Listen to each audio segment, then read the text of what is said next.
This lecture is on books 15 and 16 of the Odyssey by Homer. As we continue through book 16, Telemachus is still on his journey to locate some type of information about his father, whether he's alive or whether he is dead, and just something that he's searching for that he can take back and try to take back to his people, to his mother, just some word of his father's existence or past existence. However, in this journey, as he has been traveling around to Nestor, to Menelaus, just trying to get some type of information, there is trouble looming on the horizon, and Telemachus is urged to return home.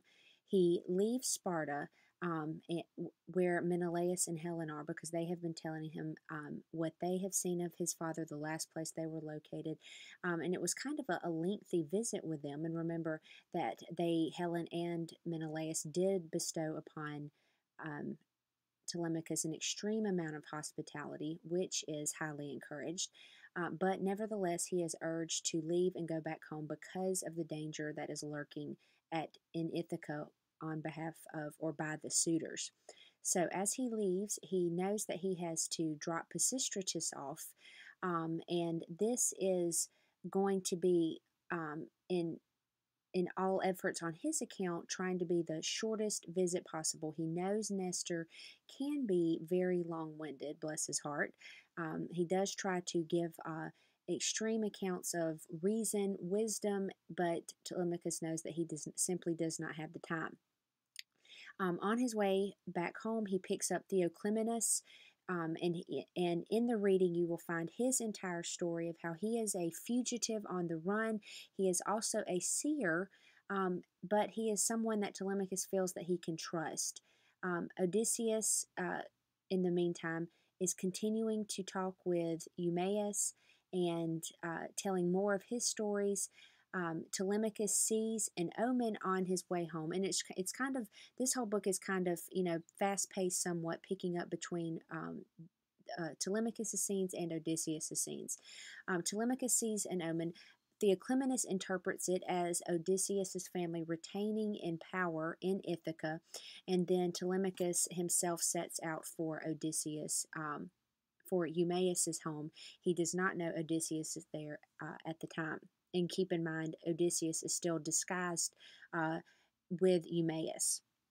Now, a theme to really look at here is the theme of benevolence and malevolence. Benevolence being good, gift-giving, beneficial is the root word, and then malevolence being negative, malice, vindictiveness being done on behalf of someone or by someone. And here we see this in particular with the host. We see examples of malevolent hosts through Polyphemus and also with Circe. Remember, Polyphemus does not adhere to this code of hospitality. He is eating all of Odysseus's men. Circe does not adhere to the code of hospitality until she gets what she wants. So it's a very selfish adherence to it. And then examples of benevolent hosts are, of course, Menelaus and Nestor. And both of these men here truly stick to this code of hospitality. They're going to go out of their way to give to their guest, and it's basically and someone else that that is not on here that's also surely a benevolent host is that of Eumaeus. He is not asking questions. He is simply listening to what Odysseus is saying, and he is giving fully of himself to his guest. We get this truly remarkable examples of the code of hospitality. And certainly Alcinous and Arete would fit into that category as well. Telemachus reaches Eumaeus' house. Odysseus is still in disguise.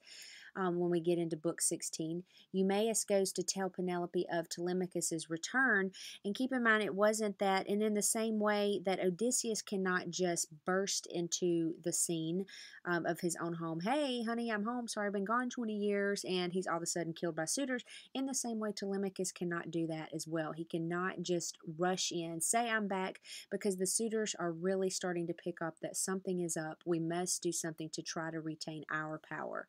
So Eumaeus goes to tell Penelope of Telemachus' returns to keep Telemachus safe. Athena then reveals Odysseus's identity to Telemachus, and it is somewhat a daunting tale for Telemachus to try to hear. He's not going to believe it at first. And it's basically Athena taking into confidence Telemachus because she knows this is that very small family unit. We can trust him. We've got to make this inner circle know what's going on before we can reveal it to the outer circle. Meanwhile, the suitors overhear of Telemachus' return and they secretly desire to kill him. Um, Another theme that we run into here is, of course, this theme of identity, false versus true, disguise versus realistic. In his identity, Odysseus can be extremely dramatic, as we see with the Phaeacians. He's going to give his entire life account before he reveals who he truly is. And so you get this whole backstory of Odysseus's travels to the Phaeacians, and they don't know who he is. And when they do, it's a very um, dramatic, for lack of a better word. Lots of pomp and circumstance, basically. I am the great Odysseus, I am here. And they sit awestruck. Also, with his identity, Odysseus can be very foolish, such as his revelation to Polyphemus when he says, I am nobody, which he should have just left on that note. I am nobody, so then Polyphemus can go around, nobody's hurt me, nobody has tried to kill me. But it's when he gets out finally away from Polyphemus that he says, no, I am the great Odysseus. And then he threatens Circe, which, of course, leads to a lot of backlash and anger on her part. In his identity, he must also be very convincing, such as when he is telling his son, because there's a lot of skepticism. And this is basically laying the groundwork for the way that Odysseus is going to reveal himself to Penelope as well.